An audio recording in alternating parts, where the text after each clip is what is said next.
Seikane Girls Academy is an elite all-girls school for noble families.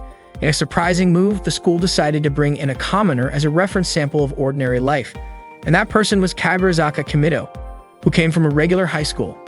The students at Seikane were extremely curious and excited to ask Kimido all kinds of questions. Before all of this, Kimido had been living a normal high school life. That day, Eri asked him, like usual, to grab some tea from the cafeteria. But as soon as Kimido stepped out of his classroom, a group of muscular men suddenly rushed toward him. They grabbed him, tied him up, and tossed him into a car. While inside, the men flexed their muscles in front of him, clearly showing off for some reason. Kimido had no idea what was going on. Eventually, they threw him out of the car in front of the gates of Seikane Girls Academy. A maid named Miyuki greeted him politely and thanked him for cooperating. She explained that they did not want to cause a scene, which was why they used that unusual method to bring him there. Miyuki quickly untied him. Kimido was understandably upset and said they had gone way too far. He asked where he was and who all these people were. Miyuki brushed off his reaction, saying that the way he greeted people really did make him sound like a commoner, and to her, that kind of attitude was rude. She told him she would explain everything and asked him to follow her. As they walked, Miyuki introduced herself and explained that this was a school exclusively for daughters of noble families. It focused on teaching them the traditional manners and customs of classic Japanese women. The existence of the school was a well-guarded secret from the general public. She also told Kimido that the school was called Seikane Girls Academy, and starting that day, he would be attending it. Miyuki said that all the arrangements had already been made and even Kimido's parents had given their approval. Kimido was confused and asked why he had been chosen, but Miyuki ignored the question and simply told him to keep following her. She went on to say that Seikane was a school strictly for noble women, so men were never allowed. Every single student and staff member there was female, and no exceptions had ever been made. However, recently, the school had been facing a few issues. Miyuki brought Kimido to meet the principal, Sayuri. Sayuri introduced herself and apologized if Miyuki had treated him roughly. She then asked Miyuki to apologize directly to Kimido. Miyuki did apologize, although it was pretty clear she did not mean it sincerely. Kimido then asked what the actual problem at the school was. Miyuki explained that a lot of students who graduated from Seikane ended up struggling after entering the real world.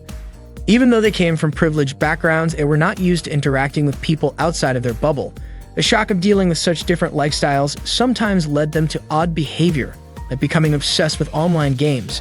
Kimido was confused about why something like that would even be considered a serious issue. Sayuri said that some people had recently suggested the school should take action to prevent the same thing from happening to future graduates.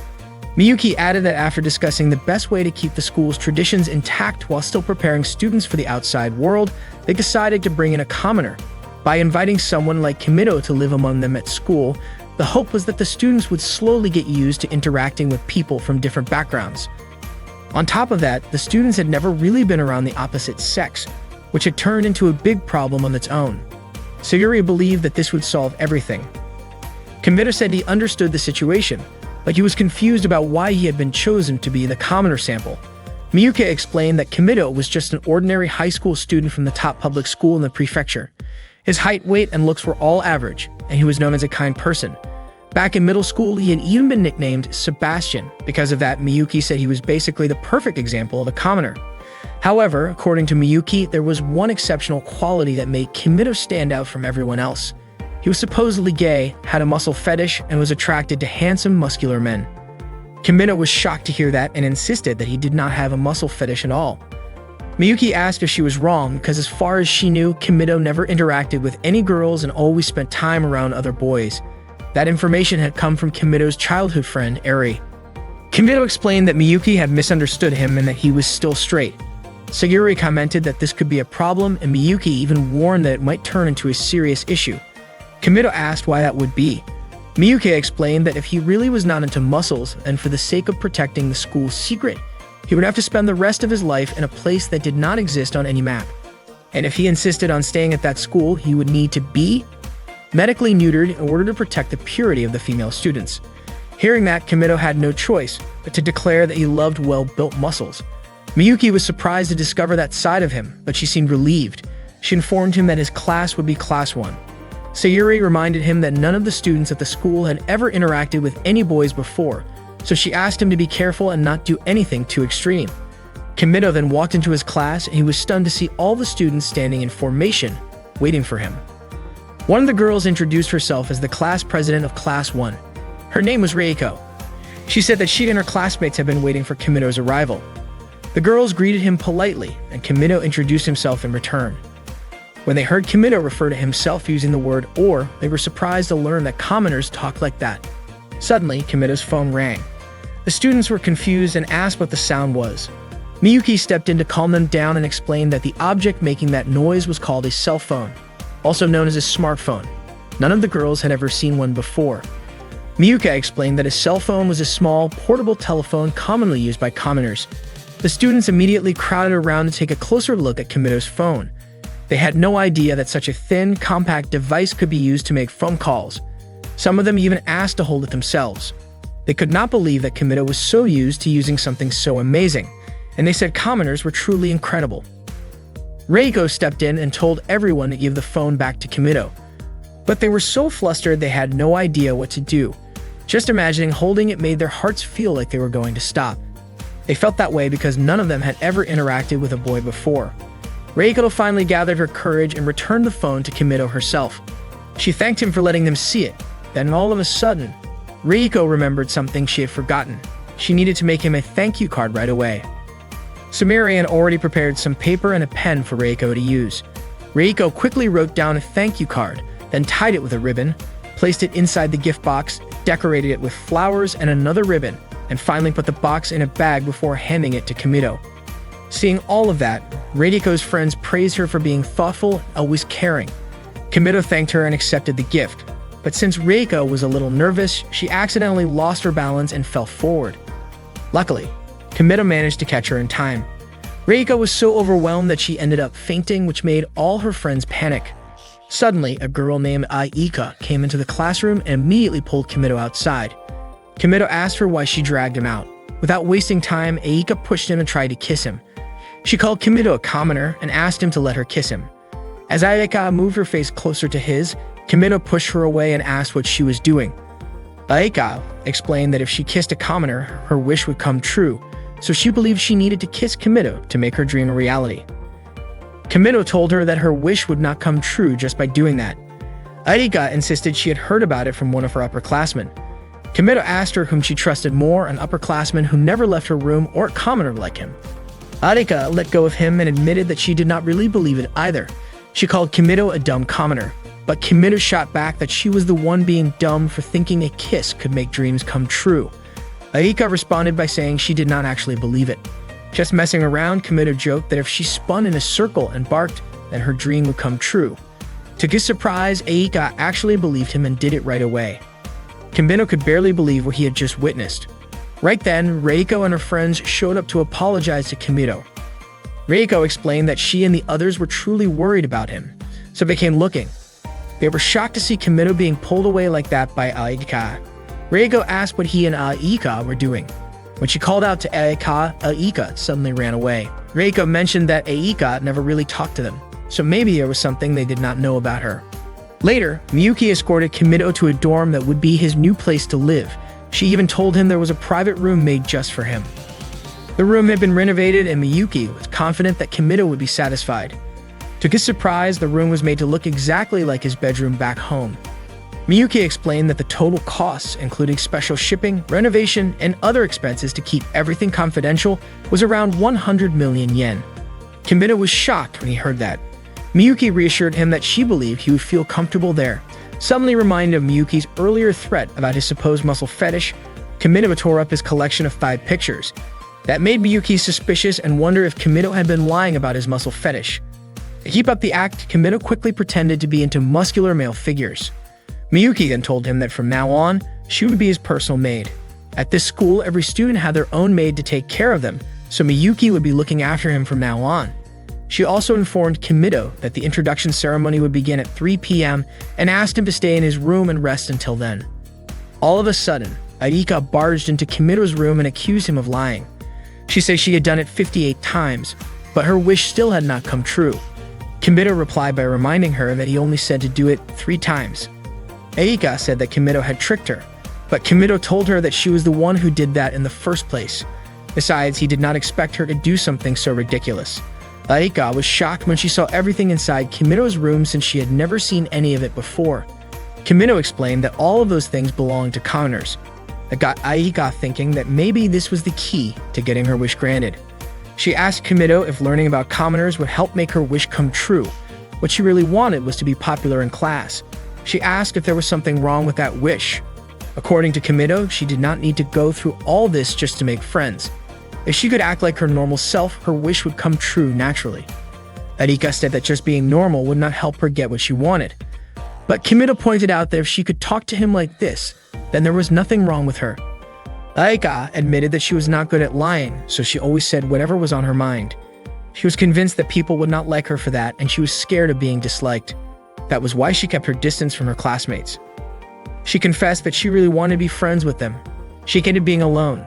She wanted to talk to her classmates and enjoy high school life with them. Until now, she had been spending her breaks pretending to sleep and rushing home just to avoid everyone. But she admitted that she did not want to keep living like that anymore. Aika was surprised at herself for suddenly saying all of that to a commoner like Kimito. Kimito let her borrow his game console. Aika was stunned the moment she turned it on. She could not even deny it. Commoner games were amazing. She asked Kimito to teach her how to become a commoner. She wanted to learn all about commoner culture. Aika said that commoners were starting to become popular at school. At the very least, if she knew a little about commoner culture, she was sure her wish would come true. She would become popular at school.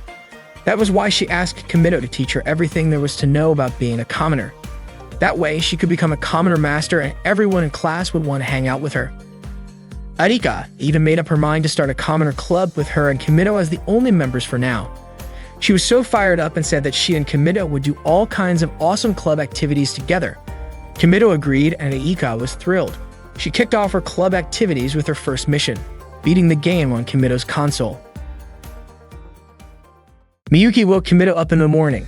As soon as he opened his eyes, he was shocked to see her and asked why she had come into his room. Miyuki reminded him that she was the maid assigned to take care of him, so waking him up was part of her job.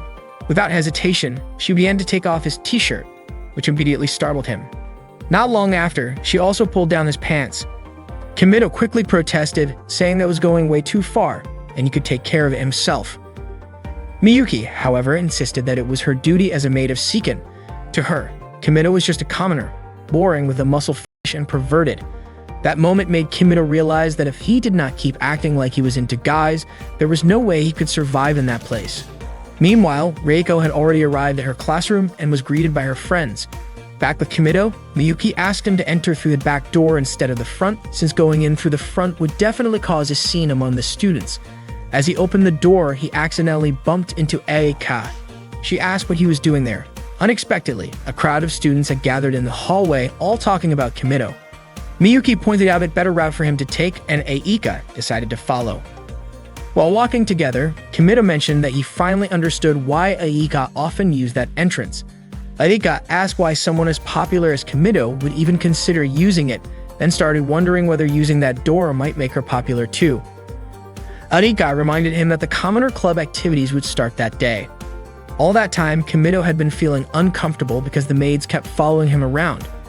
He said that as a commoner, he was not used to having maids. Aika was surprised and immediately jotted it down in her notebook. Kimito offered to tell her everything about how commoners live as long as she would tell him what life was like at Seiken Academy. Aika said that all the complicated stuff would be explained by Reiko, since she was the student council president. Kimito asked why Aika could not just do it instead. Aika was surprised and asked why he would choose her over Reiko. Kimito said it was because Aika did not look like a noble at all, while Reiko was so beautiful that she seemed to have a whole aura of her own. To him, Reiko felt like she was from another world, and that made him nervous, unlike how he felt around Aika. Aika immediately smacked him, called him an idiot, and told him to stay away from her. As they kept walking, Reiko suddenly showed up and said she had been looking all over for Kimito. She was really happy to see him. She also greeted Aika, but as usual, Aika stayed silent. Reiko then asked Kimito if she could have a moment of his time after school. Kimito agreed, which made Reiko even more excited. She explained that she and her friends were planning a welcome party for him. They would all be waiting for him in the auditorium, and she even invited Aika before quickly walking away. Reiko then wondered if she had done something wrong to make Aika so upset. Kimino realized that Aika tended to get shy in situations like that. Reiko was definitely an outstanding student. She was great at English, skilled at flower arranging, and even her friends admired her for how beautiful her arrangements looked. On top of that, she was also amazing at the long jump. Her friends described her movements as graceful. When it was Aika's turn, she ended up falling during her jump, and Reiko showed genuine concern for her. Then came Kimito's turn. He performed exceptionally well, surprising everyone. No one expected him to jump that far, and the students started praising him for how impressive he was. After gym class, Kimito walked through the halls surrounded by Reiko and her friends. Reiko complimented him, saying she could not even imagine jumping like that. Kaa commented that guys really were built differently, and Mizuho said she could not even land as smoothly as he had. Kimito then asked where she had gone. The others assumed he was referring to Aika. Kimito explained that commoners usually use pronouns when referring to people, unlike nobles who tend to address others directly by name. Reiko asked if Kimito and Aika had talked that morning and mentioned that it seemed like the two of them were pretty close. Reiko guessed that maybe something was wrong with her and the others, since Aika had not wanted to talk to them at all. Kimito wondered if it would be okay to tell them that Aika just did not want to be disliked by Reiko and the rest. He eventually said that Aika might have her own reasons, and he asked them not to hate her for it. Reiko replied by asking why they would hate Aika in the first place. They had not done anything to upset her, but they were really glad Kimito told them that. That way they could try to become good friends with her. The other girls agreed and said they were sure it would work out, and they were willing to try. Later, Reiko and the others took Kimito to the school restaurant. Kimito was stunned by how fancy the place was. Every student there stared at him, watching his every move. At that moment, Kimito had become the center of everyone's attention. He was so nervous that he tripped. When he looked at the menu, he could not understand anything written on it. Reiko asked what he wanted to order. Kimito said he wanted Japanese food, so Reiko and the others decided to order the same thing. To everyone's surprise, what got served was instant cup noodles. Miyuki was the one who brought them out, thinking instant noodles were a staple food for commoners. Kimito told her that commoners did not eat that every day. When Miyuki asked if Kimito was refusing the food, Reiko suddenly jumped in and asked if instant cup noodles were actually food, since they smelled so different. Kimito was surprised that Reiko had no idea what they were. He asked if she at least knew what ramen was, but she just said she thought she had heard of it before. Kimito explained that instant cup noodles were a simple version of ramen. You just add hot water, and they are ready to eat. Reiko and the others were shocked to learn that all it took was hot water to make it. They had never thought of that before, and they were confused about why the container had so much writing on it. Some of them even compared it to old Imari porcelain that also had decorative writing.